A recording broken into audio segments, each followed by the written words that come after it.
How's it going, everyone? And welcome to the final segment of this week-long series of life as a teacher in Korea or as an EPIK teacher. So first off, I want to say thank you so much for everyone who's been sticking it out and watching the entire series and just following me along with this vlog. I'm gonna apologize ahead of time because my nose is like really stuffy for whatever reason. It's really cold in here and the heater isn't working in the school. I think that's why I have a stuffy nose. But I'm not sure if I'm going to continue doing these daily vlogs. They do take up a lot of time. But as a content creator, I think it's been really helpful because like I'm more comfortable with like just filming in general and like being in front of the camera in general. And it's also helped me by making me think about like how am I going to transition and what other ideas can I start pulling to make my video better. So maybe I might continue doing like daily vlogs for a little bit while longer, but just really depends on I guess how I feel. But as we reach this final day, Friday, I don't really have much else to show you guys. So I'm gonna kind of wrap things up by just talking about some things that I've seen in comments throughout the videos that I've made so far and other DMs. So one of the comments that I saw that I really liked was, do you ever feel unprepared as like a teacher while you're here in Korea? And I think the best way for me to answer that is that sometimes I feel unprepared, but I think the better word of choice for me personally is that I feel anxious when it comes to teaching. Because even after teaching my kids for a year, I never truly know how a class will function that day or that particular moment. So I feel like it doesn't matter how much I prepare, how much material I have, how ready I am for them. I'm never 100% sure that my class will function the way I want it to. And I think the best way for me to answer that is in order to feel prepared and to feel less anxiety or anxious about just teaching is just going out there and getting that experience. Because I don't have like the technical credentials to be a teacher. I don't have like an English major. I don't have a teaching certificate. But I know that after 3 years of teaching here in Korea, that experience has brought a lot more expertise in teaching these kids than making sure that I have the right materials, making sure that I am, prepared. Okay, this is my truth, and it doesn't have to be like you can take it for as it is, but I feel like in life there will be some things that you'll never truly be prepared for, no matter how much you prepare for it. Sometimes you just have to take that leap and go in there and experience it for yourself. Alright, so moving on, this next question I get DM'd about this quite a bit, is like, how is it working with their co-teachers and other colleagues while you're here in Korea?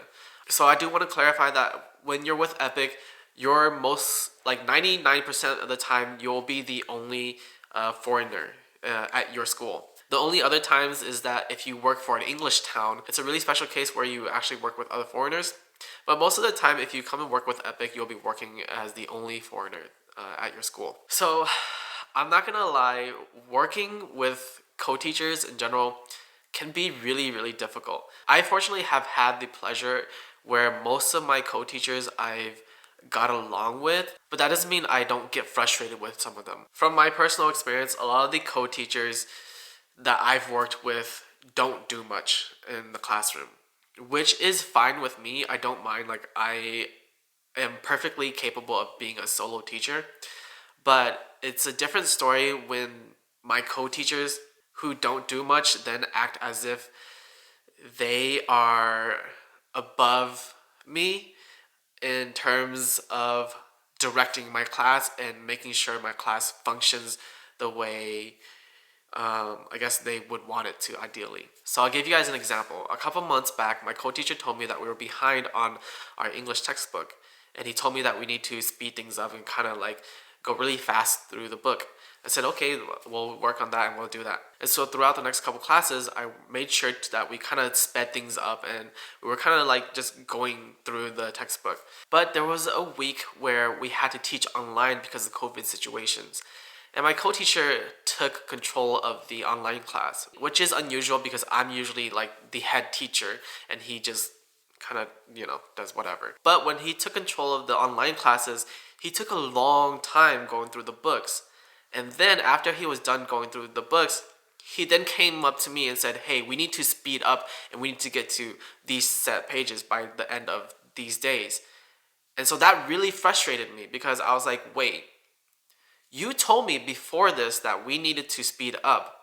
Yet in this week of online classes, you went really slow on the books. You took your time. And so I told him, I was like, okay, you specifically told me that we need to speed up. So why is it that you took your time on these online classes? And I explained to him, it's not fair to me and to the students if you're telling me that we need to be speeding up, but then you take the time and make them fall back.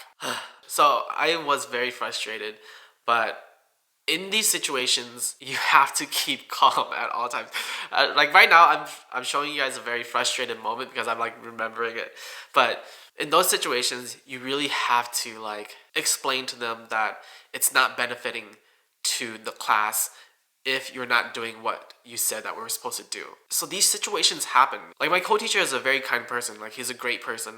But when it comes to like working together, it's a different story. And so you have to read the room, you have to read the situation, you have to read the personality, and you have to also know how your personality and how you, when it comes to conflict, right? That's the word.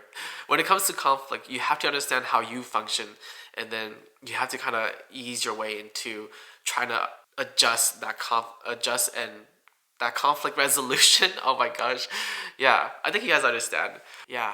Outside of that, working with Korean colleagues, working with co-teachers has been a pleasure. They're just those moments, they happen. And so we're gonna move on to this next question, and that's how has it been so far living with COVID in Korea? So I know this isn't directly related to like EPIK, but I think this is a big concern for a lot of you guys who are deciding to come and teach here um, because outside of teaching, we do actually want to have a life as well, right? Living in Korea.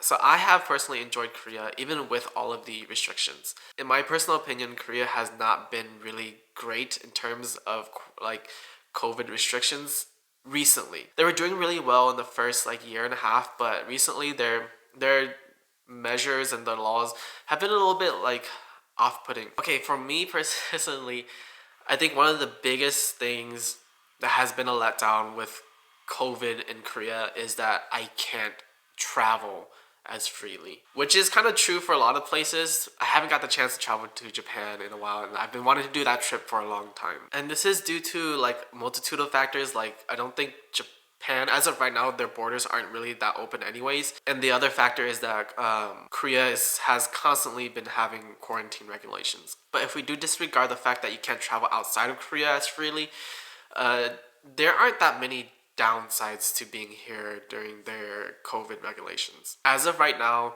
things do close at 9 though, which is kind of a bummer because Korea's nightlife is beyond wild. But in terms of traveling within Korea and exploring other places like Jeju Island and Dokdo, if you want to travel there, or just any other parts of Korea, it's still really open to traveling. So overall, living with COVID in Korea is not that bad because I know that I'm still staying here for another year and I'm still enjoying a lot of things in Korea that Korea has to offer, even with the restrictions. So if you're thinking about like coming to Korea and you're wondering how the COVID situation might affect your experience here, I don't think it's gonna affect it to the amount where it's gonna make it horrible for you, unless your goal is to be traveling outside of Korea a lot. But cross your fingers and I hope I don't jinx it. I hope that things don't get worse by the time I post this video. Yeah, you never really know with the whole pandemic. Okay, so to wrap this up, do I recommend teaching in Korea? 100% yes. I'm not gonna lie, my first 2 years here were not great. If you've been following my channel, you'll know that it took a long time for me to adjust to myself here. Even with all of that, I still think that Korea is a great place to teach and live for a couple years, however many years that you want to, regardless of any concern that you may or may not have. I truly do think that no matter how prepared you are, there are just some things in life that you'll never be prepared for. Sometimes I question myself and I ask, well, am I stuck in life or am I just refusing to move? I know that there was a point where I was just refusing to move. And when I finally did, I found myself living my best life in Korea. Thank you so much everyone for watching all of my videos. Happy Friday. I hope you guys have a wonderful, wonderful 2022. And we'll see if I continue these vlogs. I know that the next vlog will be related to me going back home. So that is something to be excited about. I haven't been to America for almost 2 years now. So I hope you guys are excited as I am to see that. Until next time, goodbye.